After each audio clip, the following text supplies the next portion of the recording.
como más a lo que la persona hace, a lo que la persona hace, el yo es como que sí se hace o no se hace, y el ello es, el super yo es que digamos no se debe hacer, algo así. Ok, bueno, ok, listo. Eh, Nuevamente les pido el favor de que activen sus cámaras. Si ustedes no activan sus cámaras, es como si no estuvieran asistiendo a clase. Hagan de cuenta que estamos en el salón, pero esto es ¿Me un puedes salón hacer un virtual. favor, amor? ¿Me traes mi celular morado o la maleta que está en la cocina? Gracias. Gabriela, silencias tu micrófono, por Ay, favor. sí, señor, qué pena.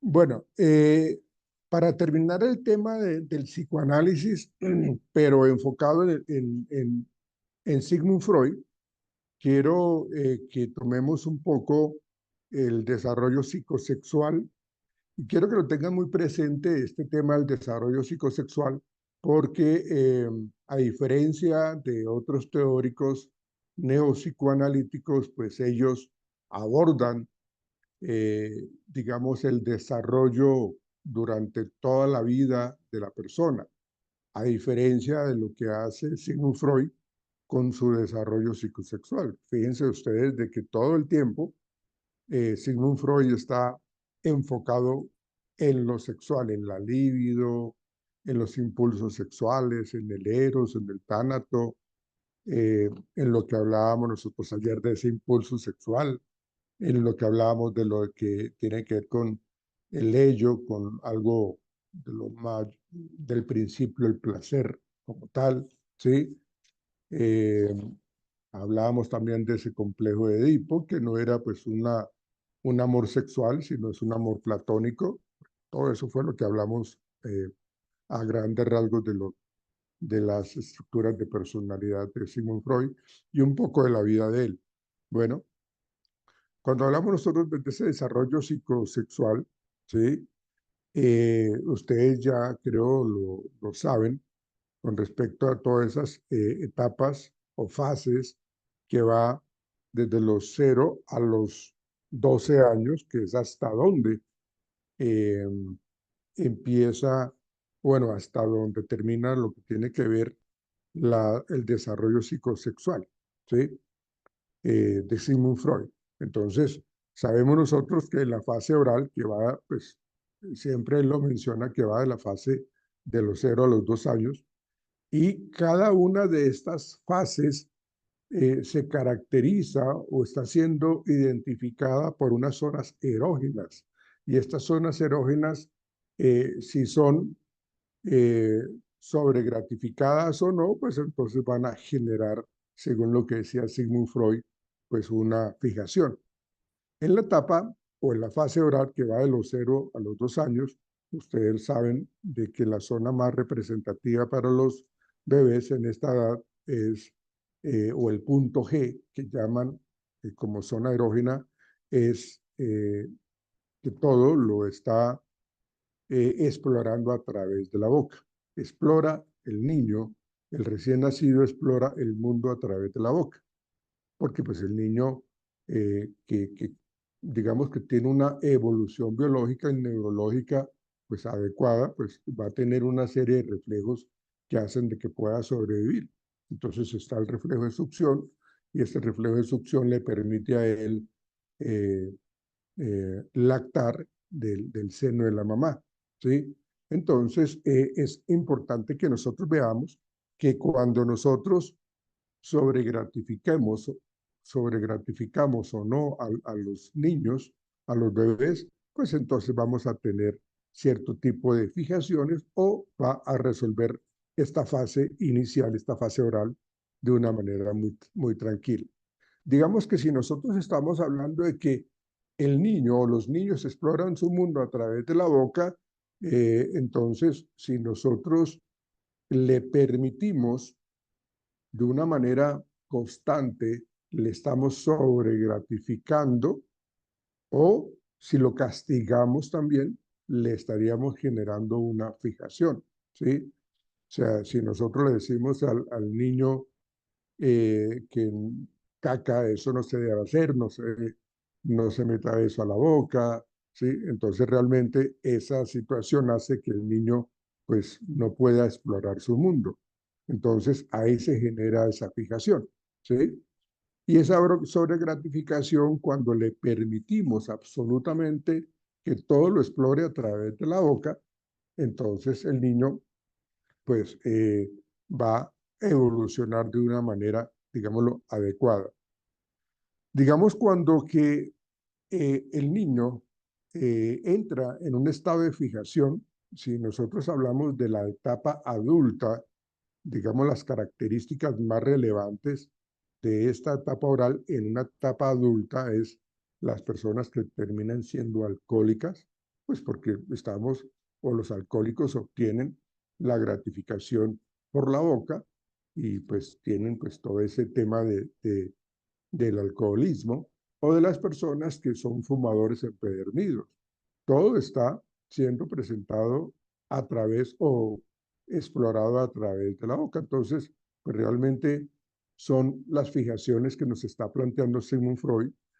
Si nosotros obtenemos placer a través o por medio de la boca, entonces, pues obviamente estamos hablando de que los alcohólicos podrían estar encasillados en esta etapa, en esta fijación. Los, eh, los que son fumadores, como les digo, y también los que son mitómanos, es decir, las personas que mienten constantemente, pues ellos obtienen cierto tipo de satisfacción, de placer por solamente por la conducta de mentir. Y eso uno miente a través de qué? Pues a través de la conducta verbal, ¿sí? Que niega o asegura, pero que está siempre manejando la mentira. Entonces, digamos que hacia grandes rasgos, en esa etapa oral de los 0 a los 2 años, pues lo más importante acá es de que el niño reconoce o explora su mundo a través de la boca, que hay unas condiciones en donde si se sobregratifica, se le permite absolutamente todo, pues el niño pues, va a ser sobregratificado, o cuando se le castiga, se presentan ese tipo de fijaciones. Entonces, ahí está el alcohol, el fumador y el mitómano como adultos que han estado o se han quedado en esta fijación. En la etapa 2 o en la fase anal, que va de los 2 a los 4 años, realmente ellos aquí están aprendiendo a retener y a expulsar las heces fecales, ¿no? Entonces, el retener y el expulsar, según lo que dice Sigmund Freud, le genera a ellos un gran nivel de placer, ¿sí? Se genera esa sensación agradable para ellos. Eh, entonces, cuando un niño está en este lapso de tiempo, de los 2 a los 4 años, es una manera en que la familia les celebra el hecho de que haya hecho eh, sus necesidades fisiológicas en el baño o en la mica o la vacinilla, como se llama, que es lo que hace la familia. La familia le gratifica, le felicita, mejor dicho, hacen una fiesta porque el niño tuvo esa conducta de una manera mucho más satisfactoria. Entonces, cuando se expresa amor, ¿sí?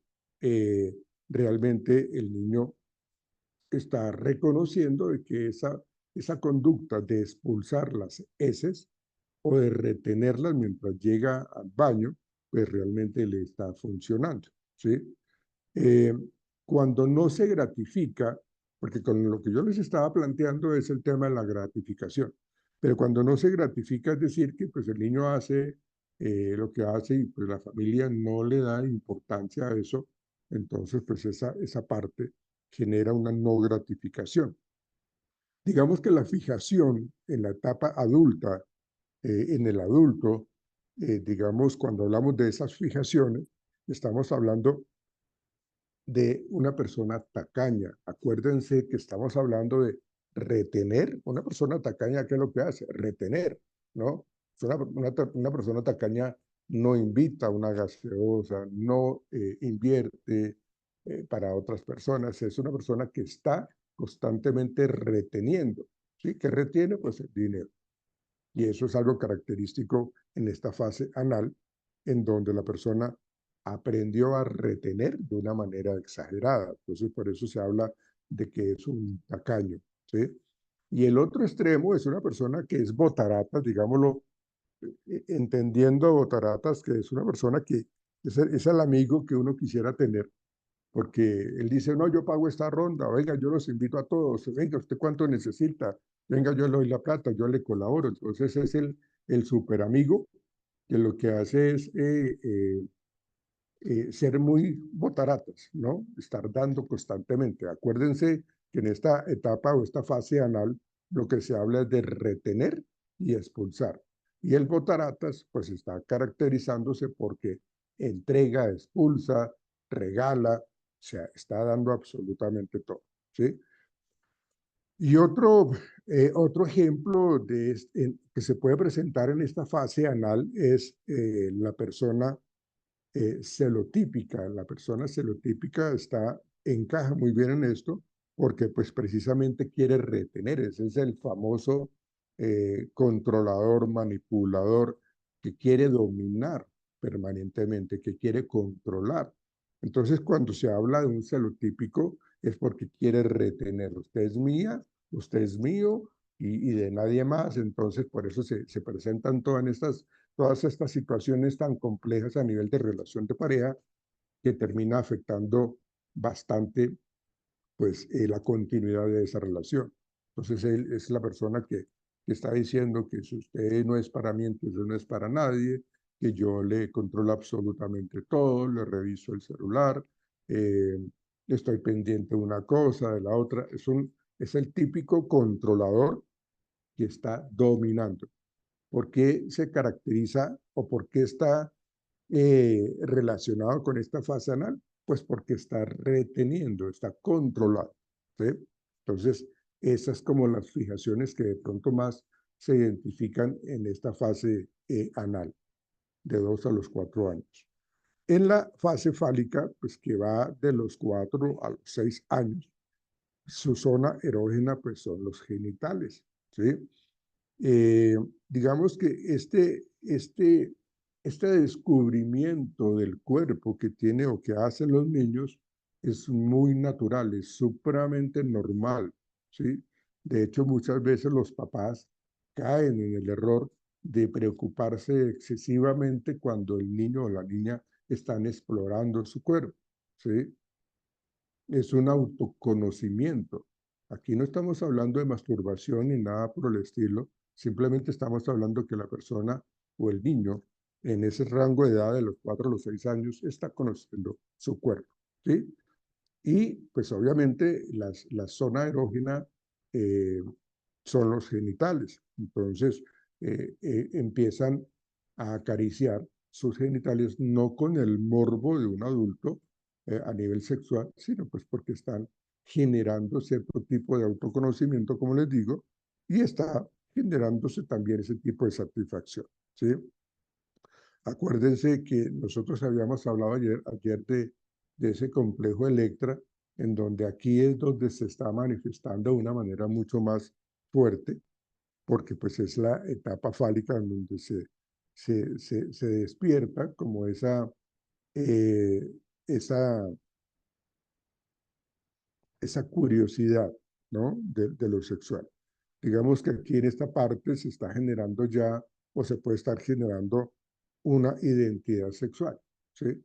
Pero pues es algo que está planteando Sigmund Freud, pero realmente la identidad sexual eh, siempre está siendo eh, manifestada en el transcurrir de la vida como tal.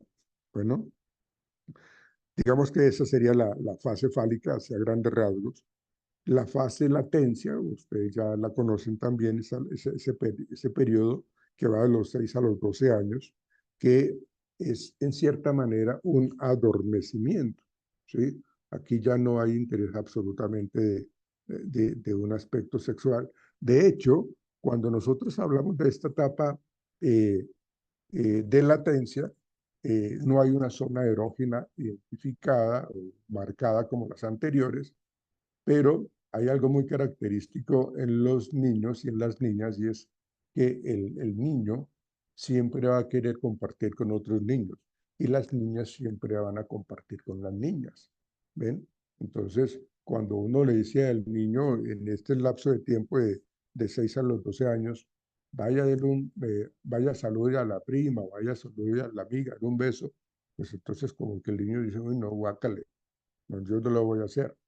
Entonces, no lo hace precisamente porque esta etapa o esta fase de latencia es precisamente esa fase de adormecimiento, ¿sí?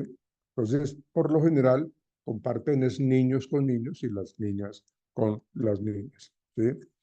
Y por último, la última etapa que nos está planteando Sigmund Freud en su desarrollo psicosexual, que hasta aquí llega, hasta la fase genital, pues de que estamos hablando de que ya es una fase que se presenta de los 12 años en adelante, ¿sí? En donde vuelve a despertarse de la sexualidad. Entonces la zona erógena, pues ya es mucho más, se presenta de una forma mucho más clara, se manifiesta de una manera mucho más abierta, con, pues cada uno de nosotros tenemos identificado una zona erógena en nuestro cuerpo, que no solamente son los genitales, ¿sí?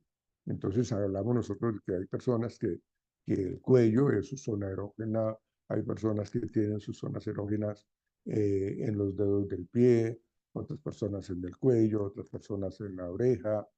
Bueno, eso es de acuerdo seguramente a lo que nosotros conocemos de nosotros mismos, los senos en las mujeres, por ejemplo, las zonas erógenas también pueden estar siendo asociadas y se genera altos niveles de placer, ¿sí? Entonces, eso es lo que nos está planteando eh, Sigmund Freud con esta etapa del desarrollo psicosexual. ¿Tienen ustedes alguna pregunta al respecto? ¿O todo está claro con base en lo que hablamos? ¿Todo está claro? Claro, Sí, claro. profe, está claro. Para mí es muy claro. Bueno, ok, muchas gracias. Entonces, vamos a cerrar un poco la teoría de Sigmund Freud, porque pues necesitamos abordar unos eh, también seguidores de Freud, como lo es Erik Erikson. Y aquí hay algo muy importante y es las, eh, el enfoque que le da Erikson a lo que tiene que ver con la vida psicosocial. Entonces, permítanme, ya les comparto a ustedes la presentación que tengo para que ustedes me sigan con respecto a este tema de Erik Erikson. ¿Sí? ¿Están viendo mi pantalla? Sí, pues, Sí, señor. Bien. ¿Qué es lo que vamos a ver nosotros en esta teoría de Erik Erikson? Fíjense lo que nos está planteando allí. Es un viaje a través de las etapas del desarrollo humano, ¿sí?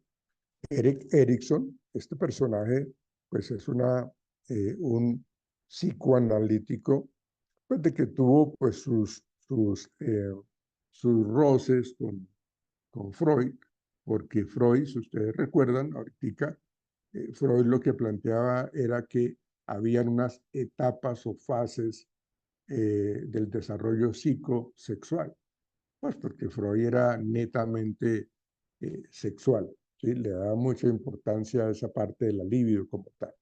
En cambio, eh, si nosotros hablamos de lo que nos plantea Erik Erikson, él nos invita a que viajemos a través de las etapas del desarrollo humano, ¿sí? Entonces, él propone esas etapas a través de la teoría psicosocial, ¿sí? Y él desarrolla o plantea 8 etapas a lo largo de la vida. Y esto me parece muy interesante porque si ustedes eh, tienen conocidos que están en unas edades avanzadas a nosotros o en unas edades atrás de nosotros, pues vemos una serie de características bien particulares, ¿no? Entonces, Erikson propone que el desarrollo humano ocurre en esas 8 etapas a lo largo de la vida. Cada etapa presenta un aspecto positivo y presenta un aspecto negativo. Digamos que también es un conflicto. Y ese conflicto se va a resolver o a generar problemas dependiendo de su contexto psicosocial, ¿sí? De esa relación que tiene con la familia y con las personas que están a su alrededor. Entonces, por eso les digo que cada etapa presenta un conflicto central, ¿sí? Que debe resolverse de una manera adecuada. Tiene que ser un desarrollo prácticamente saludable. Entonces, aquí nos está planteando, según lo que nos plantea Erik Erikson, ¿sí? Como les digo, esta teoría psicosocial nos muestra un conflicto central. Digamos que es como una lucha entre algo positivo y entre algo negativo, dentro de esas 8 etapas. Si nosotros quisiéramos, miremos un poco un poco de la vida, la historia de Erik Erikson, pues él nace en Frankfurt, Alemania, el 15 de junio de 1902, ¿sí? Y él fue una persona supremamente reconocida como psicoanalista, ¿sí? Y como una persona que expone el desarrollo humano en el transcurrir de la vida de nosotros desde la etapa inicial, de los 0 a los 2 años, hasta cuando uno ya tiene 60 años o más. Y es la imagen que yo alcanzo a colocarles allí a ustedes, ¿sí?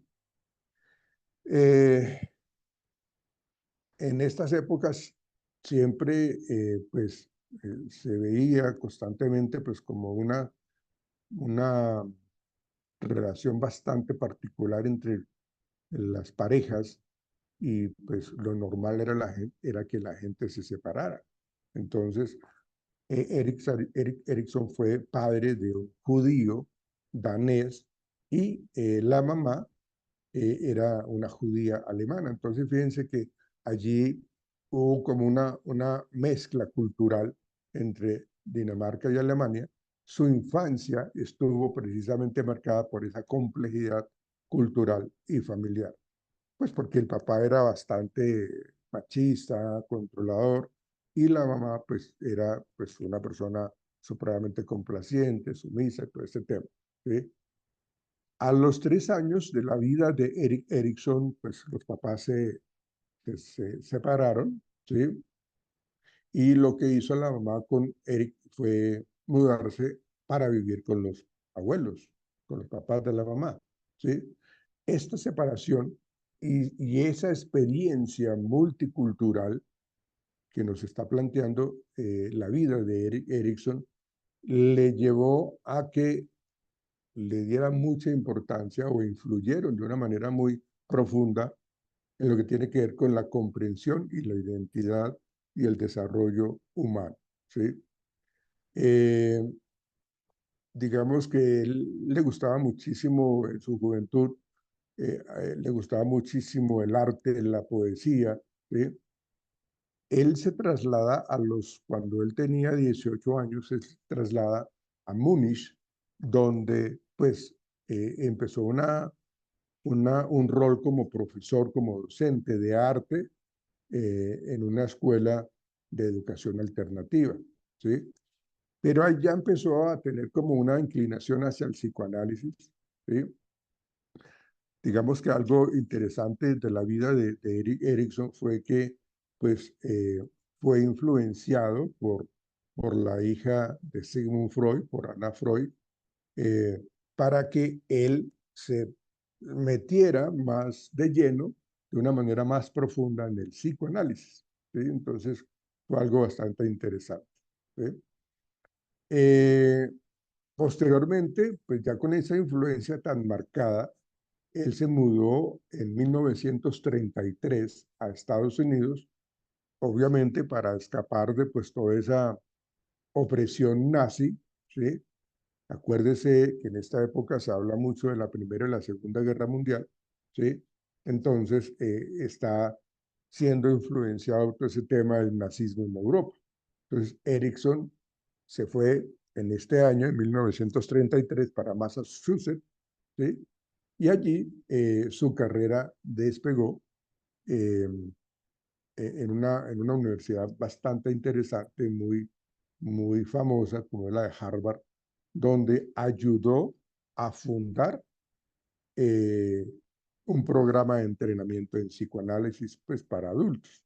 Entonces, en ese tiempo, eh, se interesó muchísimo en el desarrollo de su teoría psicosocial, que se basa precisamente en lo que tiene que ver en las etapas desde la niñez, que van abarcando pues, cierto tipo de complejidad, cierto tipo de identidad, y que no se centra únicamente en la etapa sexual. De hecho, como su nombre lo indica, es una teoría netamente psicosocial, ¿sí? Eh, bueno, digamos que él pues, fue una persona supremamente reconocida, escribió numerosos libros, artículos, y fue una figura supremamente importante en lo que tiene que ver con la psicología y la educación. Es una persona que deja un legado porque pues, hoy día se menciona constantemente las teorías psicosociales de Erickson. Erickson fallece el 12 de mayo de 1994 allá en esa comunidad de Massachusetts, donde era supremamente reconocido, ¿sí? Obviamente nos deja un legado y nos deja una enseñanza muy fuerte en lo que tiene que ver con el desarrollo psicosocial y todo ese enfoque en la psicología y en la educación, ¿sí? Eso era algo supremamente importante. Bueno, miremos rápidamente las etapas del desarrollo psicosocial.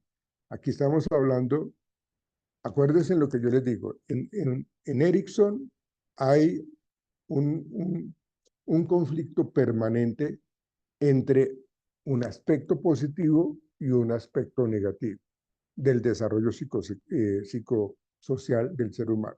Por ejemplo, la primera etapa del desarrollo psicosocial que nos plantea Erickson está la autonomía versus la vergüenza y la duda, ¿sí?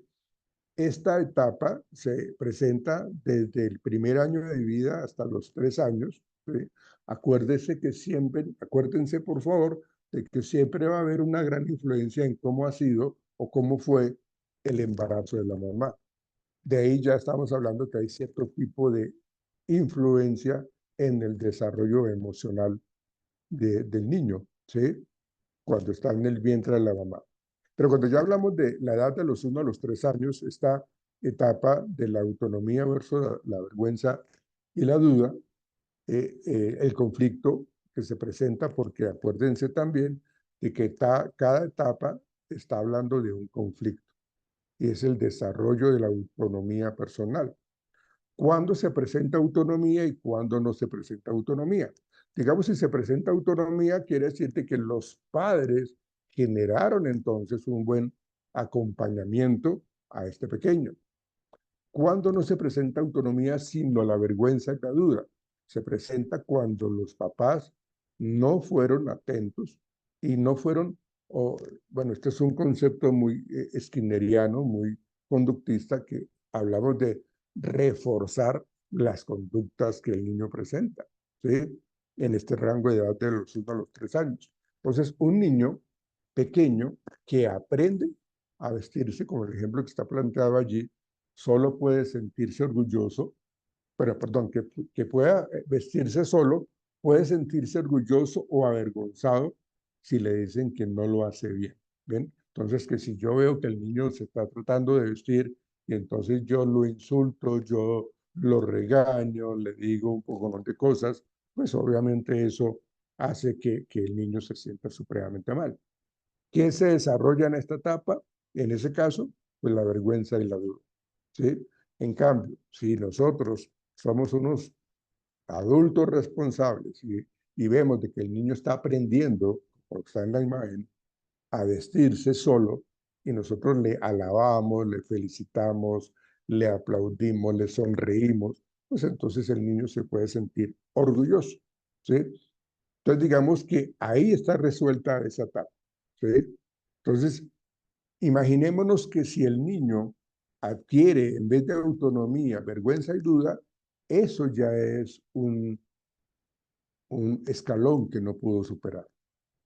Y eso va a influir en las siguientes etapas. Si yo ya estoy pensando y ya tengo vergüenza de mi vida, tengo vergüenza de mí mismo y dudo de mis capacidades, pues de ahí en adelante todo va a fluir de una manera negativa, a diferencia de la autonomía, porque las siguientes etapas que vienen ahorita, pues están muy relacionadas, están muy encadenadas y está fortaleciendo lo que tiene que ver con la personalidad del individuo, ¿sí?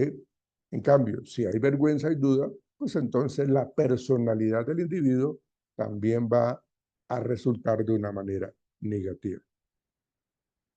Entonces, ahí estamos hablando de esa vergüenza,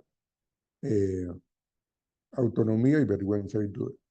La siguiente etapa que va es, acuérdense por favor, de que aquí estamos hablando de 1 a los 3 años, aquí estamos hablando entonces de la siguiente etapa que está entre los 3 y los 6 años, y es una etapa que las dos características es la iniciativa versus la culpa, ¿sí? En esta etapa se presenta un conflicto y ese conflicto tiene que ver con aprender a liderar acciones y a tomar la iniciativa. Obviamente, como les decía anteriormente, si en la etapa anterior adquirí vergüenza, pues ¿qué iniciativa voy a tener? ¿Ven cómo están encadenadas? ¿Ven cómo una está llevando a la otra? Si yo tengo autonomía, confío en mí, entonces voy a tener iniciativa. Si yo tengo vergüenza y duda, seguramente yo voy a creer que todo lo que yo hago me sale patas arriba, me sale muy mal. Entonces, cuando el niño desarrolla la iniciativa, el niño aprende a liderar, aprende a tomar acciones, aprende a tomar decisiones, a tomar la iniciativa. Pero cuando es lo contrario, cuando se presenta esa culpa, pues entonces, pues obviamente, eh, acá el asunto es de que el niño no superó esa etapa eh, y digamos lo que no es un desarrollo saludable, ¿ven? Entonces aquí está bien caracterizado eso, ¿sí? Eh, en la, perdónenme un instante. Entonces, fíjense la foto que está aquí presente o la imagen que está presente en esta diapositiva. El niño pues está tratando de tomar la iniciativa de organizar sus juguetes, está en su cuarto, entonces el niño aprende a tomar sus propias decisiones, organiza sus juegos, organiza sus juguetes, ¿sí? Y eso pues le genera muchísima seguridad y tranquilidad, ¿sí? Si no lo es, o sea, si no toma esa iniciativa y está reprimido, pues obviamente va a sentir eh, una situación de culpa constantemente.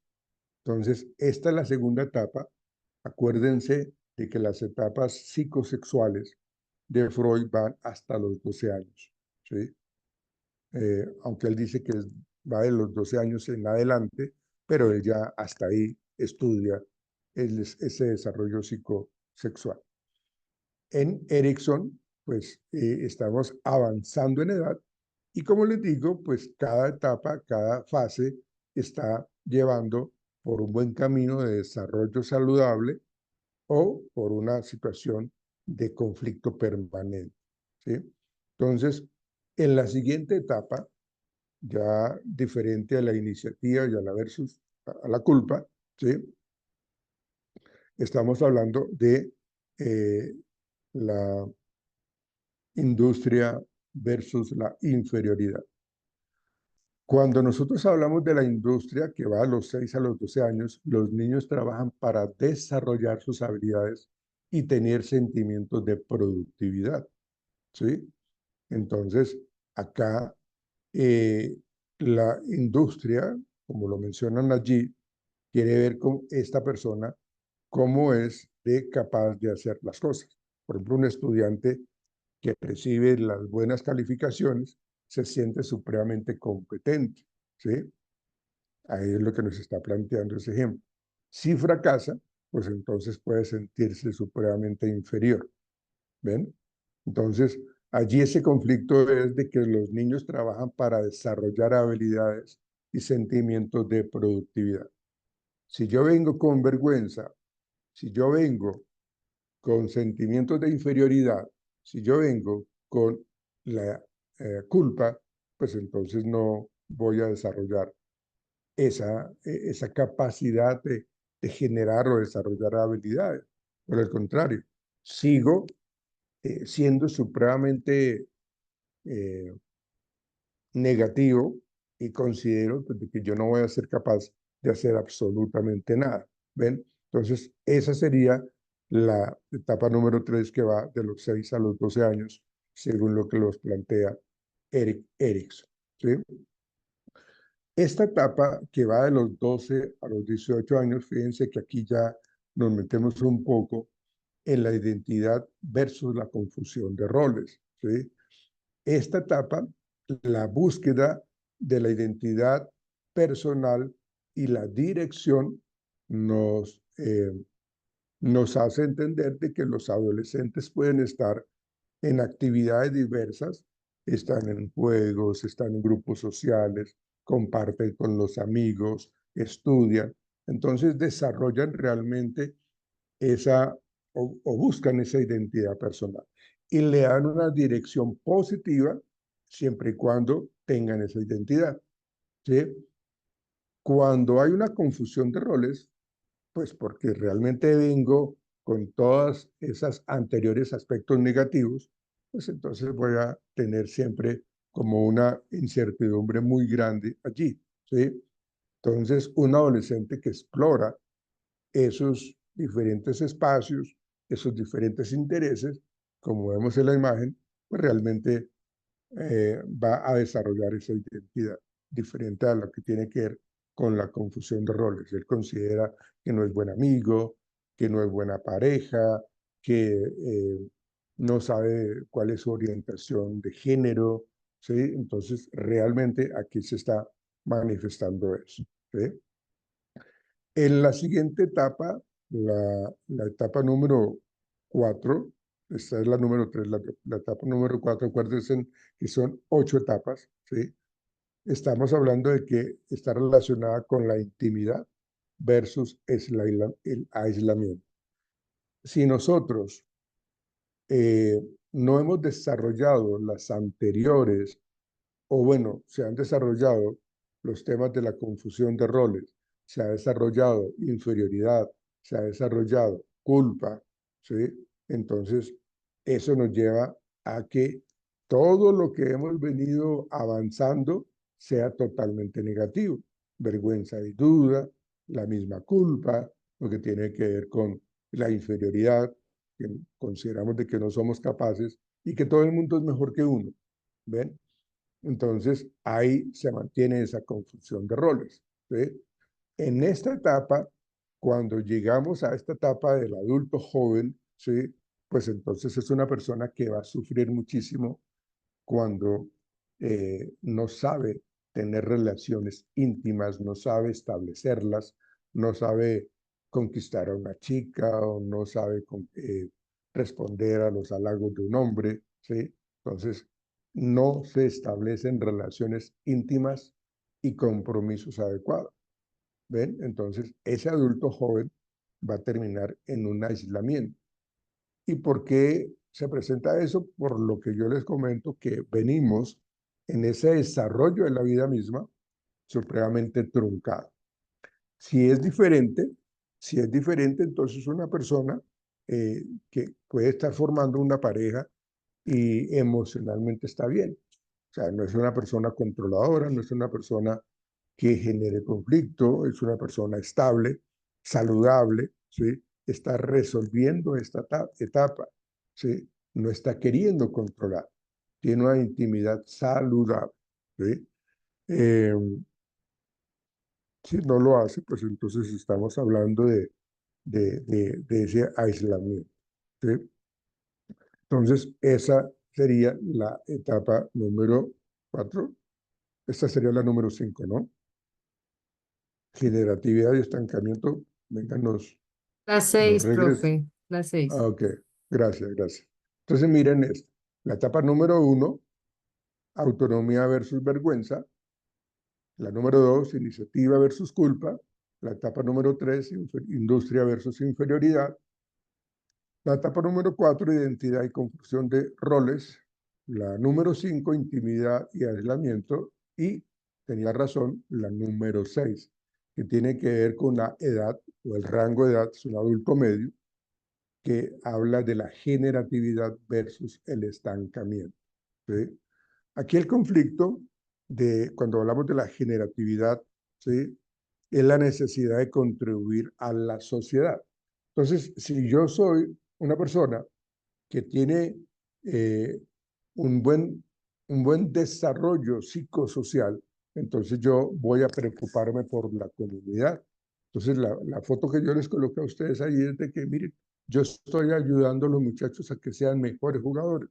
Entonces, yo voy a trabajar para la comunidad. Es decir, estoy generando, estoy contribuyendo a la sociedad. Estoy permitiendo a nuevas generaciones que sean en el futuro o sea, potencialmente muy exitosos. Entonces, estamos guiando a esas nuevas generaciones y eso está perfecto. ¿Sí? Entonces, ahí estamos hablando de esa generatividad. Pero cuando no es generatividad, sino estancamiento, ¿sí? Entonces, vuelvo y repito lo que he dicho, es la consecuencia de todo lo que se ha establecido de una manera muy negativa, incorrecta, en los años anteriores. Entonces, en este estancamiento puede presentarse, pues, precisamente una persona que no se preocupa por la comunidad, no piensa en los demás. Entonces, lo que hace es ser una persona supremamente huraña, una persona totalmente estancada, que no avanza, que no evoluciona de una manera adecuada. ¿Ven? Entonces, ahí estamos hablando de ese adulto que se involucra con la comunidad o se involucra con la educación de sus hijos de una manera muy sana, ¿sí? Y hace o trabaja en esos proyectos comunitarios. Estamos hablando de ese adulto medio, ¿sí? La número 7 es la etapa de la integridad versus la desesperación, ¿sí? Y aquí estamos hablando del adulto mayor. Acá estamos hablando eh, mm, de la reflexión que hay sobre la vida. ¿Qué hice yo? ¿Qué hice yo con respecto a mi vida? ¿Sí? Vamos a mirarla. ¿Qué hice yo con respecto a mi vida? Integridad versus desesperación. ¿Sí? Aquí el conflicto es sobre la reflexión que yo hago sobre la vida y encontrar o no satisfacción. Aquí vemos el ejemplo de una pareja, de unas personas que están ya en una edad de adulto mayor, ¿sí? Y entonces evocan el pasado y ese evocar ese pasado les genera una satisfacción, les genera tranquilidad, les genera sabiduría, les genera emociones bonitas, porque pues recuerdan muchas cosas agradables, ¿ven?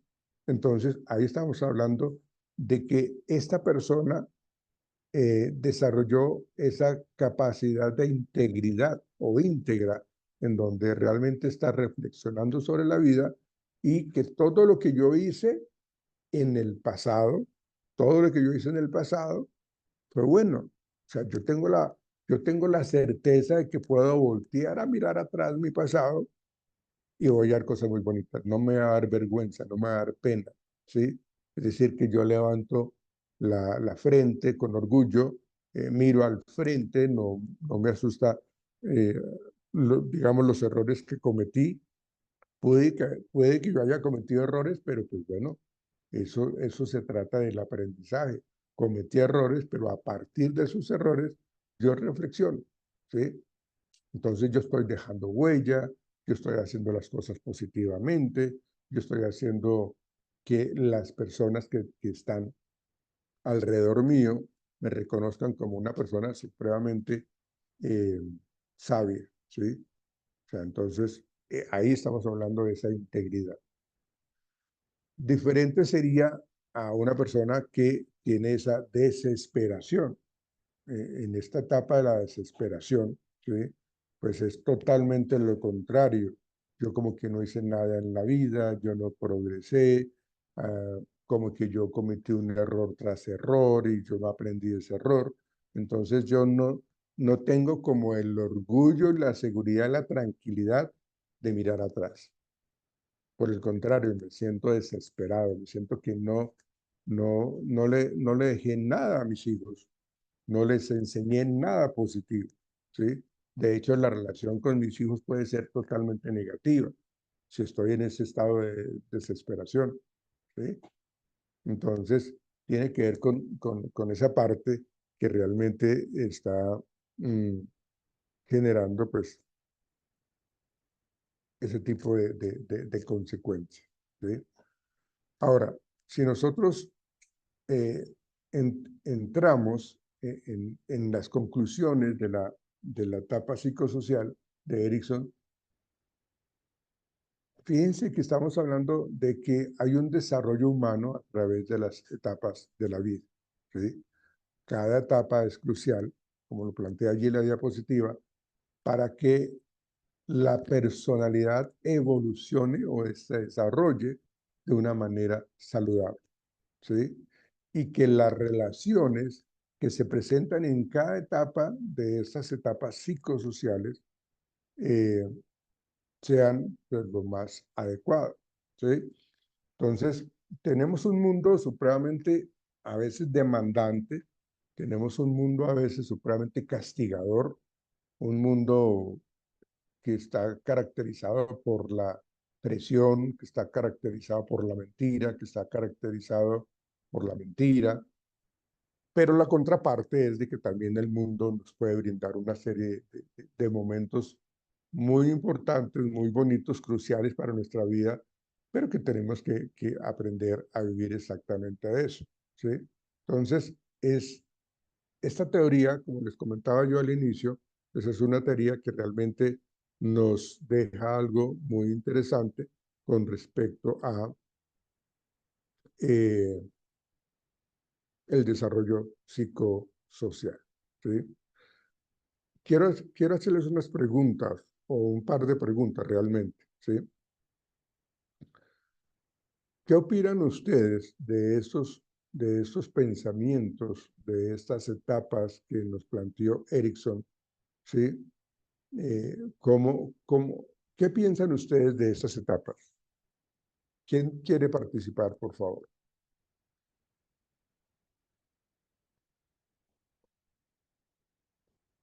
Bien. Dígame, por favor, quién quiere participar. Yo, profe Jenny García, Hola, dime. pues yo pienso que Claro. sí tiene mucha coherencia pues en las etapas, porque pienso que, como usted lo decía, desde la primera etapa de la autonomía y la vergüenza, yo creo que desde ahí comienzan muchos inconvenientes a medida que se van pues desarrollando, digamos, cuando ya los niños crecen, esa vergüenza también se ve reflejada al miedo hablar en público y todas estas cosas, y para relacionarse con los demás también. Entonces pienso que pues Ujú. todas influyen en lo que dice Erickson, que es, cada etapa pues es crucial para el desarrollo. Parece que sí tiene mucho sentido.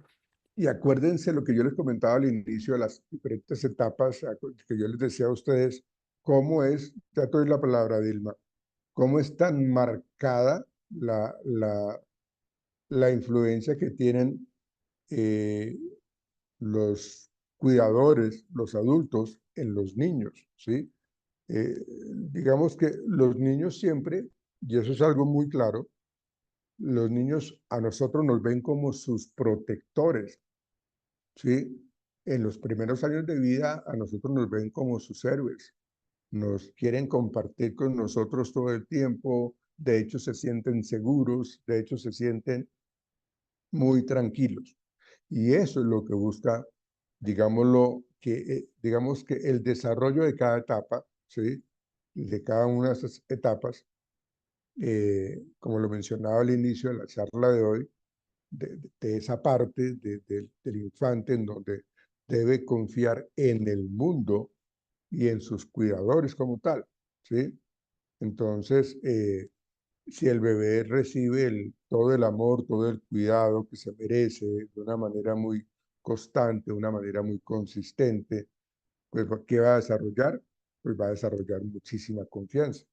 Esa etapa de la confianza versus la desconfianza es la primera etapa de Erikson, ¿sí?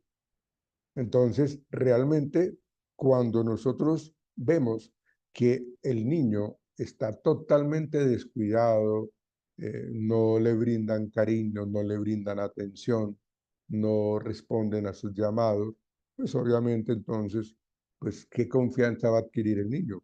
¿No? Lo que va a adquirir es un conflicto y es el conflicto de la desconfianza porque no siente que sus cuidadores lo estén protegiendo, no siente que sus cuidadores lo estén amando. Entonces, realmente, y si eso viene desde el vientre de la mamá, en donde el niño se sentía totalmente rechazado, pues peor todavía, ¿no? Entonces, realmente debemos entender de que pues el bebé necesita de la atención siempre de sus padres, de sus cuidadores, ¿no? Sí, Edilma, ¿qué ibas a comentar? Pues respecto a qué pienso de las etapas que describen estos pensadores, pues sí, sí estoy de acuerdo, lo describen muy bien. Sin embargo, pues el conflicto aquí a nivel social, sobre todo porque el desarrollo humano es la conformación, digamos, individual de todo el tejido social, de toda la estructura social. Ujú, Entonces, se pone uno a mirar, ¿no? Y se habla pues entonces de la etapa del embarazo de una mamita.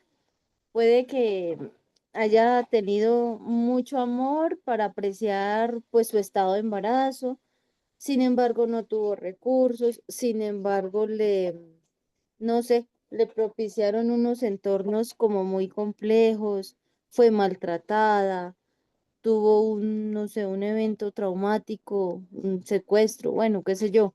ujú, em, y entonces, sin embargo, nace el bebé y le sigue dando pues el amor que puede, lo cría de la mejor manera, ¿sí?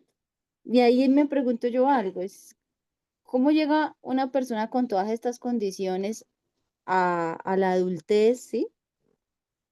O cómo la describe todas estas etapas, cómo se analiza, pues, qué patologías puede presentar si sucedió en el embarazo, o sea, no sucedió, o sea, si nos vamos a las teorías, bueno, desarrolló todas sus etapas bien, porque pues su mamá, a pesar de todo, pues trató de darle como todo su apoyo y pues formó, entre comillas, una persona pues normal, digamos. ujú. Pero sin embargo, ahí es donde se ve como mucha falencia. Se pone uno a mirar y sí, las personas tienen ¿cómo se diría eso? Sus taras Como, psicológicas, sí, sí, como sus sus taras, estados psicológicos que muchas veces se desconocen, que por el lado clínico no se pueden determinar. Y pues si uno se va, yo me devuelvo a Sigmund Freud, Freud, yo no sé pronunciar ajá, ese apellido, no sé por Sigmund qué. Freud. Y Ujú, diría entonces que sí, muy, muy válida esta teoría, porque de esta manera entonces podría encontrar yo, ¿sí? Como psicólogo en formación, la causa raíz de algo que realmente no se puede observar, porque pues de niño no se cayó, bueno, no sé qué, pero sí le sucedió algo en su etapa pues de embarazo, pues yo lo veo así. mm.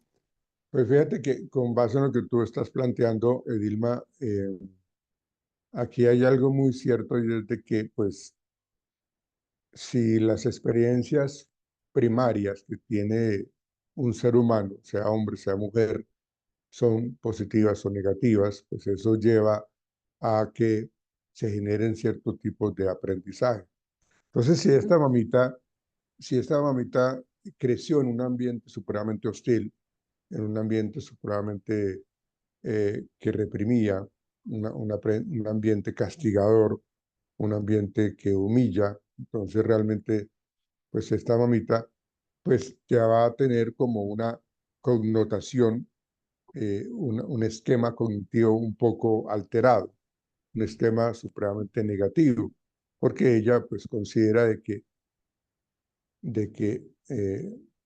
para sus hijos, cuando ella tenga hijos, tiene el concepto de que yo les voy a permitir a mis hijos, yo no voy a ser maltratadora, yo no, o sea, como que se pasa al extremo y termina siendo sobreprotectora, ¿sí? Entonces, Allá iba, se, se, se, allá iba. desa- se desarrolla una serie de complejos o de condiciones en la personalidad del individuo y que pues se genera pues todo ese tipo de problemáticas. O lo contrario, si mantiene esa estructura de vida en donde se sentía regañada, subyugada, humillada, entonces, digamos, la otra parte, la- el La aspecto contraparte, sí. negativo, el aspecto negativo ahí también sería de que si mi mamá permitió eso, entonces debe ser de que está correcto de que los hombres maltraten a las mujeres. Entonces, Ujú. como yo soy mujer, entonces, pues, bienvenido el maltrato que me dé o mi novio, o mi pareja, o mi esposo, ¿ven? Entonces, se casan con esa ideación, Idea, se casan con sí, ese concepto. sí, Y pues obviamente, pues eso es totalmente erróneo porque no se puede permitir que se presente ese tipo de maltratos porque terminan afectando, ¿sí? Entonces, a la pregunta que tú hacías es cómo estas personas terminan comportándose, pues en el transcurso de la vida, digamos que no es como tan de malas, como tan bulto de sal, sino que realmente ha tenido la posibilidad también de tener experiencias bonitas, experiencias agradables, que le han permitido como tener momentos de mucha tranquilidad, de mucha felicidad, pues está bien, ¿sí? De hecho en la vida es importante que nosotros entendamos de que si yo no me tropiezo, yo no sé cómo voy a resolver un problema si yo nunca me he tropezado. O sea, las cosas en la vida tienen una razón de ser. Y digamos, lo que a mí me pasó me hizo aprender cosas nuevas, ¿sí? Aprendí a generar alternativas de solución. O sea, estoy generando creatividad para poder entonces tener una vida mucho mejor. ¿Ven? Entonces, digamos que esos vaivenes de la vida, esas subes y bajas de la vida, que pueden ser buenos, regulares o malos, pues son parte de nuestra existencia, son parte de las cosas que tenemos que vivir y que tenemos que asumir y que no debemos maximizarlas, ni que tampoco debemos pensar de que, si, así como dice el dicho, que si para materan así, del corredor no paso. Pues yo para qué lo voy a intentar. Si yo tengo esos conceptos, pues les aseguro que si yo tengo un hijo o tengo una hija, si ese es mi pensar, seguramente yo le estoy transmitiendo ese aprendizaje porque todo el día, todo el tiempo lo estoy pensando y lo estoy expresando verbalmente. No, yo no hago esto porque es que de pronto me da mal o me equivoco y el qué dirán y qué vergüenza, entonces yo me quedo calladita o me quedo calladito, entonces no hago nada. Eso se lo estamos transmitiendo y ya más adelante cuando veamos un poco las teorías del aprendizaje social, pues obviamente va a generar pues como una creencia falsa, una errónea creencia en lo que tiene que ver con, con los pequeños, ¿sí? Entonces yo te respondería de esa manera, Edilma. Gracias, profe. Ok, Santiago, señor, ¿qué vas a comentar? ¿Qué vas a Muchas comentar, gracias, Santiago? profe. Sí, señor. Tengo varias cositas que comentar y es que Como lo decía el profe y los compañeros, y es que según lo que propone Erickson, es que nosotros los humanos pasamos por diferentes etapas a lo largo de la vida y nosotros también nos vemos expuestos a enfrentarnos a diferentes desafíos emocionales que nos ayudan de cierta manera a crecer. Lo que me parece bonito de esta teoría es que él no ve como no ve al ser humano perfecto, ve la imperfección también en el mismo y ve que somos personas que vamos aprendiendo a lo largo de la vida y nos vamos formando todo el tiempo, todos los días. Ujú. Hasta de los errores también aprendemos. Pero Entonces, inclusive, digamos que en un ejemplo sí, señor, en un ejemplo que yo estaba mirando es que, digamos, cuando nosotros bebés, somos bebés, necesitamos sentirnos seguros, protegidos, cuidados, para poder tener confianza y en los demás, en ese padre, en esa madre que nos está cuidando en la adolescencia buscamos como esa aprobación de los grupos donde queremos encajar y ahí es donde nosotros descubrimos quiénes somos realmente. En la adultez, digamos que ya quemamos toda la etapa de la adolescencia, nosotros queremos ya como centrarnos más, amar de verdad, como tener a esa pareja ideal, ser útil, dejar como una final, como tener una mejor retención el profe anteriormente, cuando siente que uno de una persona adulta mayor no ha sido un buen padre o ha hecho cosas malas en el pasado, como ese cargo de conciencia que no lo deja estar tranquilo. Entonces, mm, para mí me parece que Erickson plantea algo que es muy humano, reconoce que equivocarse también es bueno, que podemos tener miedo, que nos podemos sentir a veces perdidos, que no sabemos qué hacer con nuestras propias vidas, qué carrera elegir, qué trabajo se ajusta más. eh, y sí que nos frustremos en ciertas etapas. Em, Somos seres que estamos en constante cambio, en proceso, y que cada etapa es una etapa, esto es lo que bueno, vimos bueno, ok. eh, Bueno, se te pierde la señal un poco, Santiago, pues, se te entrecortaba la voz. Pero lo que se está planteando es cierto. La cuestión está en que la, las vivencias en la primera etapa de nuestra vida, en los años de niñez, realmente nos están afectando, nos están formando en el carácter, nos están formando en lo que tiene que ver con la capacidad de resiliencia que yo pueda llegar a tener, donde yo pueda aceptar inclusive los errores que cometa y no me dé látigo a mí mismo por haberme equivocado. Entonces, la influencia que tenemos nosotros como adultos en los niños es muy grande, ténganlo muy en cuenta. Acuérdense como la frase que dice que después de la flecha lanzada no reversa, no hay reversa. ¿Ven?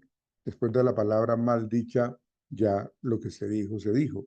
Entonces realmente, bajo esas características que se plantea la convivencia entre los padres, los tíos, los primos, que son adultos, que son mayores y que tienen un comportamiento o bueno, o regular o malo con los niños, pues esas conductas de los adultos van a influenciar negativa o positivamente en el desarrollo de la personalidad.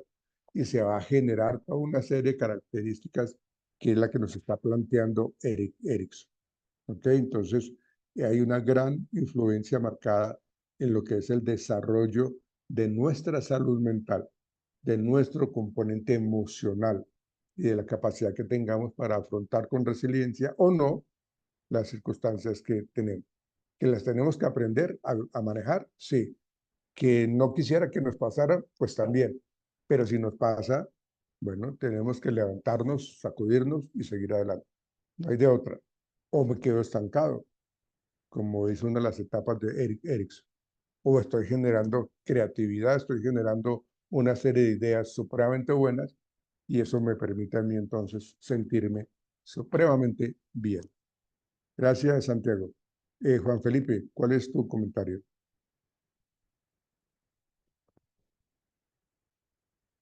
Gracias, profe.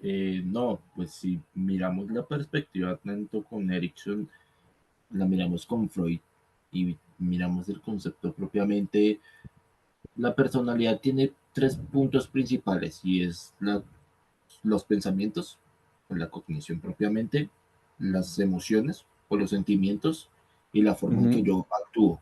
Entonces, esos tres componentes funcionan con las personas, o sea, funcionan cada individuo. Y así es como se va desarrollando la personalidad de manera trascendental a lo largo de la vida.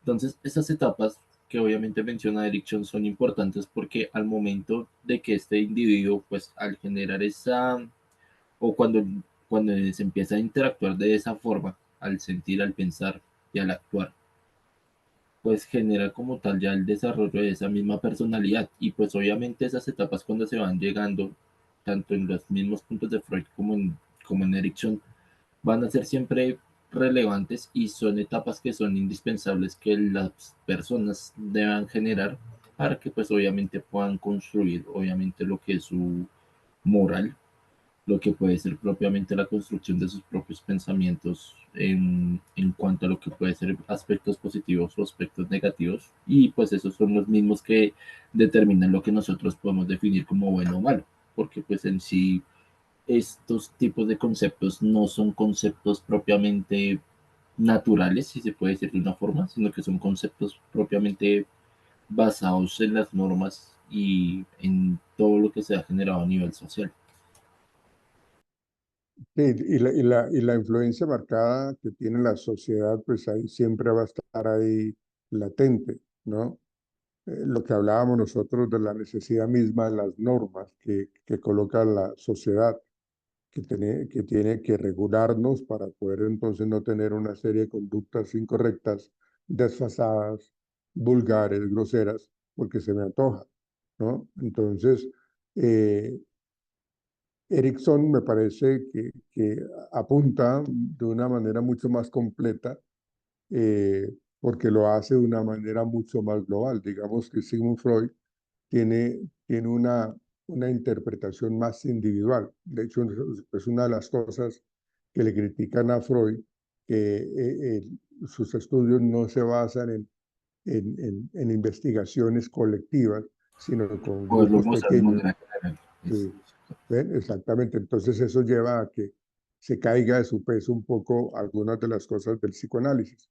Obviamente hoy día el psicoanálisis ha evolucionado y tiene otro tipo de connotaciones, otro tipo de interpretaciones que los neopsicoanalíticos pues lo entienden. Yo no conozco realmente mucho de psicoanálisis porque no es mi corriente, yo me muevo más en lo cognitivo-conductual y me gusta algo del humanismo, me gusta algo del sistémico, porque pues uno tiene que tratar de coger de acá, ser algo ecléptico para poder ayudarle a las personas cuando hacemos consulta clínica, ¿sí?